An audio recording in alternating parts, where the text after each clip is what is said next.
Dengan kulturnya kita Indonesia tuh nikah tuh harus yang gede-gedean. Benar, itu yang masih agak sulit kalau masih memang persepsi itu yang masih kita mindset itu yang kita susah benar. Ubah.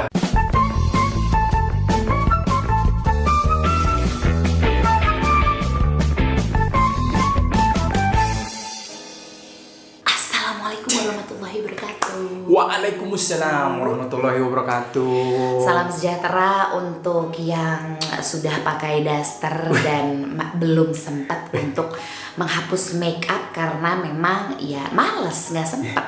Biasanya gitu. kamu selalu sambil ini ngapus-ngapusan. Enggak sih, kali ini kayak udah deh yuk ngobrol aja yuk gitu, udah kemalaman nih, mohon maaf.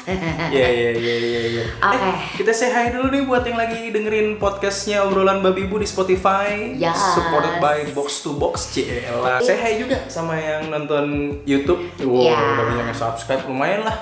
Udah sekitar 200. Dikit ya kalau dibandingin sama Atta Halilintar ya. Ya, kita sih cuma gitu. pucuk-pucuk petir doang gitu. Masih dalam rangkaian satu obrolan satu malam. Satu malam satu obrolan nih. Namanya juga baru, campaign-nya kita masih tukar-tukar. Iya, pokoknya satu obrolan satu malam satu obrolan ya. Selalu dah. Sedikit throwback kali ya. Kita nikah tuh 2015 kan? Ya, akhir. Iya, akhir 2015 tanggal 27 Desember. Persiapan pernikahan kita tuh cuma 9 bulan karena Baba waktu itu melamar waktu ulang tahun Q di 2015. Yang belum nonton di YouTube-nya ada tuh ya, di Untold Story. Cek gitu promosi yang lagi dengerin podcast, jangan lupa di Untold Story, cek dah di YouTube. Nah, kalau ngomongin ketika mulainya kita nikah, itu tuh yang memang tak terlupakan adalah resepsi.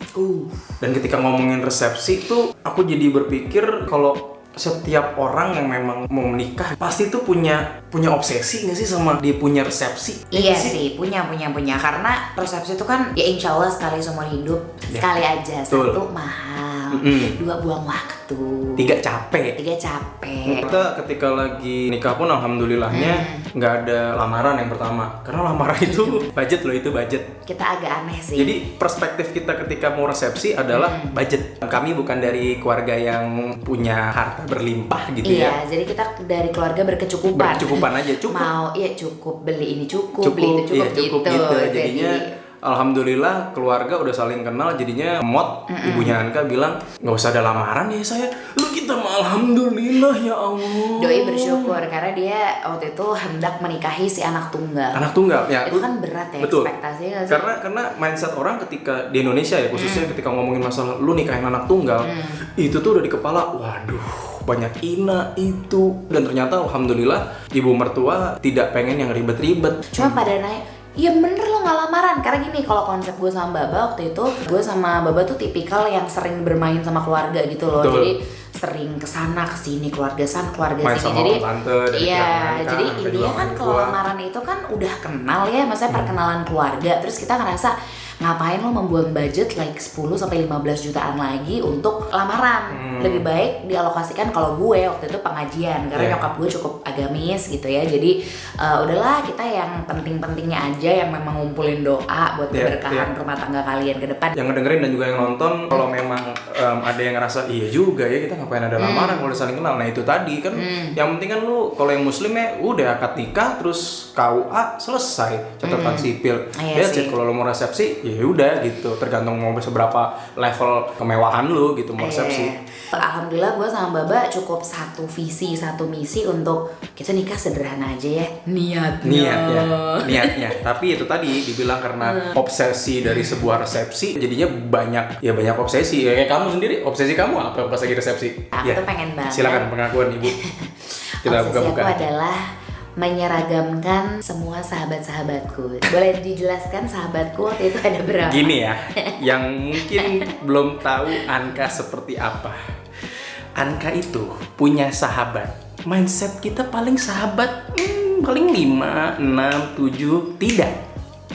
Sahabatnya Anka yang dikasih baju kebaya tuh yang apa tuh namanya bridesmaidan 30 aja.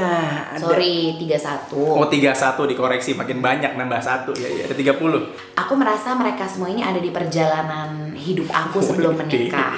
Napak tilas kali ya. ngertiin deh ya. Pokoknya aku pengen nyeragamin sahabat-sahabatku mereka yang ada di perjalanan tuh cewek aja cewek gitu. Iya, itu yang membuat gue yang emang karena nggak ngerti, karena sahabat gue tuh bener-bener yang kurang dari 5 orang dan ngeliat angka yang kayak 31 orang tuh kayak, dan 1 orang dikasih kebaya 1 tuh kayak, duh budget banget sih, ngapain sih, kenapa nggak dipilih 10 deh paling banyak, ternyata enggak, jadinya dah ilah banyak amat coy. Iya, aku beneran beli di Tamrin City waktu itu ya, ngasih tahu deh gue. Tapi apa-apa ya, banyak yang Tamrin City juga kayaknya. Iya, kayaknya gitu deh. Jadi beneran aku beliin yang udah 1 set. Jadi terserah abis itu mau lo permak, kayak kalau permak kan lebih murah daripada kayak mau lo Sabrinain, kayak lo ikat apa terserah. Cuman aku udah ngasih atasan dan bawahan. Itu yang menariknya dunia perempuan ya, maksudnya dunia baju bridesmaid tuh kadang juga jadi masalah. Apalagi yang cuma dikasih bahan dan lo harus ngejahit. Oh gila sih, ada soalnya akan ada momennya ketika angkatan kita nikah gitu, lo tau kan yang berentet dikasih seragam. Waduh, itu sih senang, kayak we're so happy tapi we're so boncos gitu. Dalam hidup kamu berapa kali ngejahit baju bridesmaid? Aku tuh pernah Desember 2014 9 baju, itu yang habis 3,9. Tuh lihat, dunia perempuan tuh complicated nggak sih? Iya. Tapi kalau dipikir-pikir, ya ampun, waktu itu akad plus resepsi less than 6 hours. Kita less than 200 juta memang waktu itu budgetnya. Tapi hampir kan mendekati uang 200 juta gitu. Ini bukannya sombong ya, maksudnya cuma sharing aja. Karena gini, untuk bikin resepsi itu di angka hampir mendekati 200 juta itu tuh mungkin ada yang lebih murah, tapi mungkin banyak juga yang lebih mahal. Dan dengan keluarga kita yang memang cukup, angka 200 juta tuh gede loh. Lumayan sih, pas dipikir-pikir, wah gila juga, kurang dari 6 jam terus kita membuang uang yang sudah kita kumpulkan let's say bertahun-tahun gitu untuk kita nyari duit sendiri. Sebenarnya sih kalau orang tua bilang udah ambil berkat nih, mungkin banyak orang yang ngedoain, iya memang banyak orang yang ngedoain, cuman ada hal yang kayak kalau kita bisa bikin resepsi yang kita bisa mengurangi obsesi kita kepada sebuah resepsi itu, misalnya cut setengahnya deh, kita masih punya budget yang kehidupan pernikahan ini nih baru mulai nih ketika lo resepsi. Parah, misalnya let's say kita waktu itu hampir 200 juta gitu ya. Cut setengahnya deh. 100 juta. Bisa buat DP. Lu bisa DP rumah. Atau honeymoon mewah. Betul. Ya permasalahan kayak catering. Resepsinya kami nih sampai ngomongin kambing guling. Paham kan? Kambing guling di sebuah resepsi itu kan seperti sakral ya. Hot item gitu yang kayak kudu wajib fardu ain ada tuh. Must know. Iya, kambing 1 ekornya sekian juta. Ini biasanya dalam kurang waktu setengah jam habis nih kambing guling. Mau lu berapa kasih tuh berapa ekor kambing, kayaknya hot item ya pasti bakalan dulu habis. Take out. Terus Zupasup. Karena orang tuh kalau coba perhatiin deh, kalau lagi di acara kondangan gitu ya, Zupasup adalah satu makanan yang kayak mau makan dikit udah taro. Nih perhatiin ya, kalau lu nanti ke resepsi manapun dan ada Zupasup, perhatiin ada nggak tamu yang bener-bener ngabisin Zupasupnya? Sampai rotinya tuh yang nempel di pinggiran tuh sampai habis tuh. Nggak ada. Pokoknya intinya kalau datang ke kondangan hargai ya makanan-makanan, jangan cuma ambil icip buang, ambil icip taro gitu. Karena ketika yang punya hajat nyiapin makanan apapun jenis makanannya ya minumnya botol sosro. Apapun yang lu kasih ke tamu, lu nggak bisa nyenangin semua tamu lu. Oh, kita juga nikahan kita dibilang panas banget. Daripada lu kehujanan mending keringetan kan. Dan party kan gitu lah. Kalau hujan lebih gagal. Ya itu tadi poinnya, lu nggak bisa nyenangin semua orang yang datang. Pasti ada orang yang ngomongin. Mau sebagus apapun resepsi lu, mau semewah apapun resepsi lu, kayak ngomongin rendang yang keras deh. Duh, gimana makanannya? Duh, rendangnya keras ya. Ya bapak mending rendangnya keras lah, saya dapat lengkoas gitu kan. Ada aja lah gitu. Sebenarnya esensi dari resepsi terserah lu maksudnya kayak mau put banyak banget obsesi dalamnya terserah. Cuman intinya adalah ingat itu semua kurang, kalau akad sama resepsi doang kayak kita ya itu memang kurang dari 6 jam, tapi lo menghabiskan waktu berbulan-bulan, mengeluarkan uang ratusan juta udah pasti. Terus ya bisa dibilang tamu-tamu kadang bayangkan dari orang tua. Betul. Jadi nah ini lagi ngomongin orang tua, ngomongin resepsi, obsesi itu lebih banyak ya datangnya dari orang tua. dengan kulturnya kita Indonesia tuh nikah tuh harus yang gede-gedean. Benar, itu yang masih agak sulit kalau masih memang persepsi itu yang masih kita mindset itu yang kita susah ubah gitu. Nah, ini mungkin dengan adanya kita bikin kayak gini, kalau kami berdua sih pengennya one day kalau anak kami ini besar dan pengen menikah, ya nggak usah gede-gedean lah, yang sederhana aja. Semoga kita dapat calon besan yang juga sama gitu ya, sepikiran ya. Intinya lo berdua harus komit dulu untuk bisa menekan ego masing-masing, tuh paling penting lagi. Gue ngerasa gue sama si Babo waktu itu bener-bener less drama sih ya. Iya sih. Itu tadi egonya tuh banyak banget yang terikat. Ego dari yang nikah, ego orang tua, belum lagi ego dari tantenya.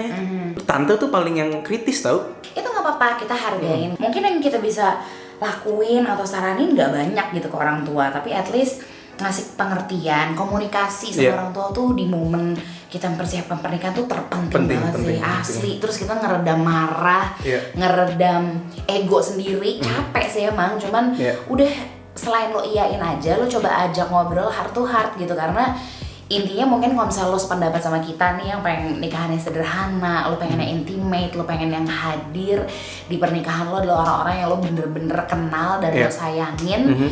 Aduh, percaya deh, itu tuh pasti akan menjadi satu hal yang lo bukan perjuangin uangnya, tapi di sini lo perjuangin esensi dari resepsi atau pernikahan lo yang seumur hidup. Betul. Iya gak sih? Dan tapi misalnya pun lo nggak bisa, keluarga gue nggak bisa, keluarga gue besar, ya sudah, nggak apa-apa. Kalau memang dikasih rezeki, itu rezeki nikah tuh ada, gitu ya, memang ada. Oh itu iya banget sih. Iya banget ya. Iya banget. Gitu kayak, lah kok bisa ya bikin resepsi gitu tuh, kagak nyangka. Kan banyak tuh buat duit. Kita banyak lagi ya. Paling nggak gini, ketika lu sudah menyadari kalau aduh ribet banget ya ternyata pernikahan, resepsi itu segini menguras tenaga, segini menguras kantong, ya mungkin lu bisa ubah kultur nikah besar-besaran itu ketika lu punya anak nanti. Gini, kita nggak apa-apa banget membiarkan lo untuk membahagiakan orang tua atau Betul. apa.